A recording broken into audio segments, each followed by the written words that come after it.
Sitting down with Mike Young here. Now, before we get going, I want to talk about the name of your company because you shared something rather amusing that ties into our audience here at True North, I think. Sure. So we are a Canadian company that is Australian owned, and we were looking for a new name for the company that reflected both.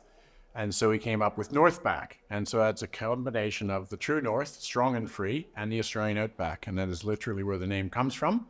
And our logo is the maple leaf, and it sits above the Commonwealth Star of Australia. Okay, and that's what you have on your lapel there. My lapel. Okay. The coal pin, yes, that's right. Well, you brought up the coal pin. Let's talk about that because that's so often treated as, I think, a dirty word by a lot of people that are in this space on the political side of things. But where is your perspective on the industry? It's a great question. So I want to change the name of metallurgical coal to steel carbon because 75% of the world's steel is made using metallurgical coal or steel carbon. And a lot of people don't know that. And they don't understand that there's quite a difference in terms of use, value and use and emissions between thermal coal and metallurgical coal. So our company is a metallurgical coal project. We have a project in Crow's Nest Pass of southern Alberta. And we're looking to develop that project to really fill the need coming up. So steel production is going up and it's going to continue to go up. It's one of the four pillars of modern civilization, Western civilization, Eastern civilization. If you build something with concrete, you're building with steel. Steel is fundamental to our lifestyle. Oftentimes, I mean, we've heard in Canada for the last few months very aggressively the need to build housing. We have high-density housing, all of these construction projects that governments and all political parties are promising that are all requiring steel. So that doesn't happen without coal, you're saying? That's correct. So as I say, most of the world's steel is made using coal. People talk about green steel. It will certainly happen, but it will not be a fundamental shift in the way steel is made. The countries that make the steel worldwide are dominated by Asia, and they have blast furnaces. Look, those countries are definitely looking to reduce emissions, and that would be through carbon capture and other uses of the CO2 that's released when you make steel with coal. But that's not going to slow down. And as you say, we're continuing to build houses. They have basements. The basements are made out of concrete, and concrete is always reinforced with steel. So why is that part of the story never told? Because, I mean, similar, when we're talking about energy sources, oftentimes we're being told we need to rely on these mythical alternatives that don't really exist yet. And in this particular case, you're talking about something where there really isn't even a proposed alternative to it. Well, that's correct. Some steel is made using electric arc furnaces, and that's about 30%. But the feed for that is scrap steel and recycled steel. I mean, that's one of the good things about steel. It's recyclable. But that's not sustainable. If you're growing something, recycling can't inherently do it. So we do need to mine iron ore. We do need to mine metallurgical coal to make the steel going forward. And most people, as with a lot of metals, people really don't know where they come from. And that's, to me, that's a failure of the school system. Nobody takes geology, right? Nobody understands where the metals come from. A lot of people think they come from factories powered by unicorns. I don't know. But, what I do know is they don't. And part of what I want to do is educate people on how steel is made and the role of steel carbon in that process. And what's the breakdown for Canada of where the metallurgical coal supply that we need is coming from? So most of the metallurgical coal in Canada comes from the west, predominantly out of the Elk Valley in BC. The Crow's Nest Pass was once a powerhouse of coal mining, both thermal and metallurgical. So it was discovered when they drove the railway through.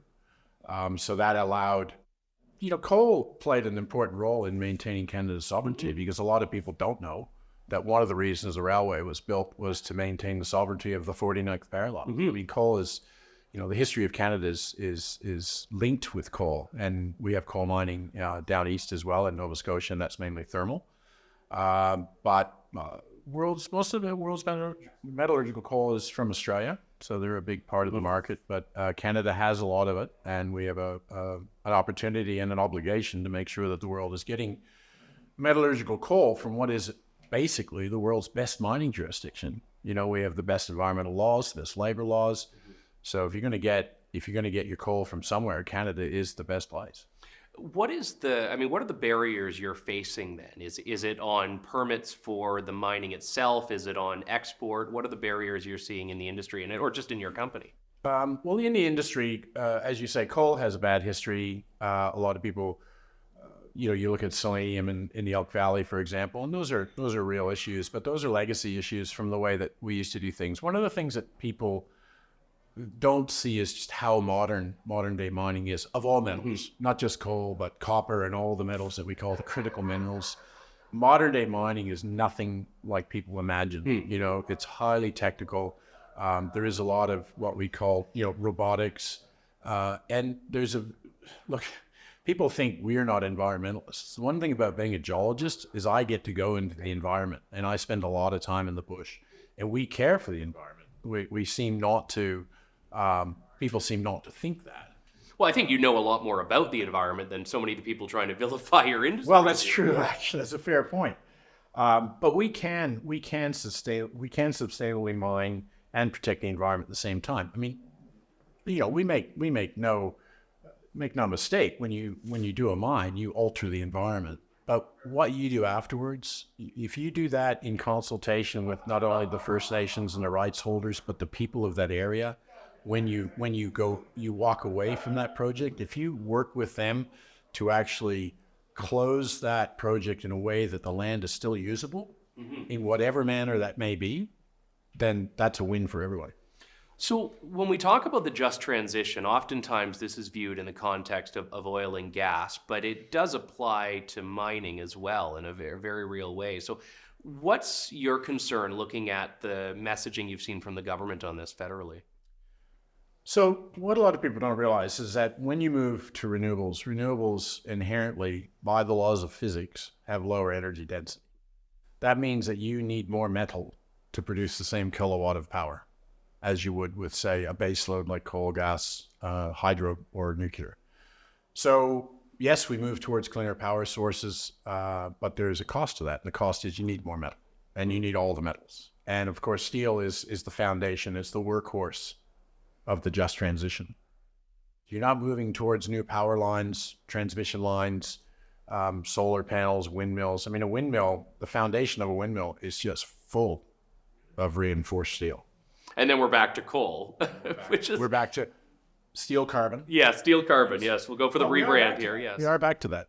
And so that's the thing: is there are the foundations, both metaphorically and physically, of renewables is steel and concrete, both of which have emissions. So you ask yourself, do you want to stop emissions or do you want to manage the emissions? And I think if you're going to have a transition to a cleaner power source, then you're going to have to think about how we mine more metal, but we do it in a way that's sustainable and environmentally, less environmental impact.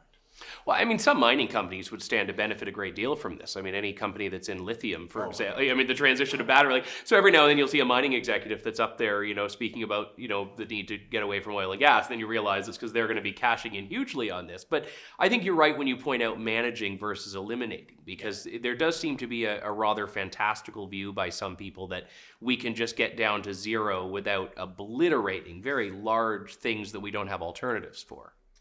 Well, that's right. And, one of the customers that our project will have is Japan and Korea. And, those are modern Western nations. And they're still building blast furnaces and they're still going to be producing CO2, but they're looking at carbon capture and sequestration. They're looking at alternate uses of carbon. I mean, you can change carbon dioxide into graphite. Anything can be engineered out. There's a cost to it. Right. And so this is the thing people, I think, are failing to realize that, yes, we can have clean energy, but there's a cost to it. Things will cost more.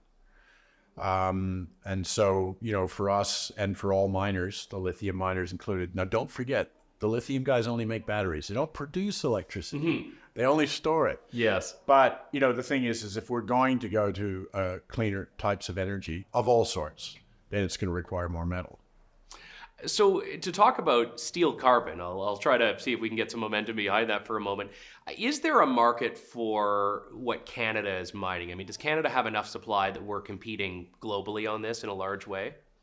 Not hugely. I think we're about fifth in the world. Okay. We're still an important market. And I think one of the reasons we're an important market is because the alternate markets are places like Australia, Mongolia, Russia predominantly. So, you can start to hear the political aspects of supply come in.